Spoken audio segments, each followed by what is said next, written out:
I'm thrilled any even year when an election bill gets passed because representatives hate to vote on election bills in election years. But we left a lot of great stuff on the cutting room floor. Unfortunately, we had a bill that would have ended this mail-in only election stuff where we just send a ballot to everybody, whether they're dead, whether they moved. Fortunately, my primary opponent was one of the people who voted against that, and we weren't able to override the veto.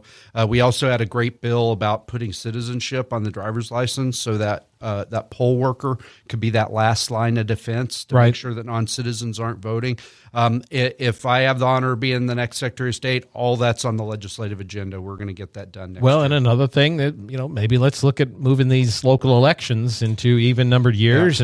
But again, that's something that with a Democrat governor, you're never going to get that accomplished. And it drives me nuts. We're, as a legislature, we're nibbling around the edges trying to apply accountability to these local governments that are just, have these runaway budgets and these skyrocketing property taxes. The ballot box is where they should be held accountable, and they're not being held accountable because we've got like 15, 13, 10% turnout for these elections. Yeah. And so absolutely, that's definitely on my legislative agenda to get that done.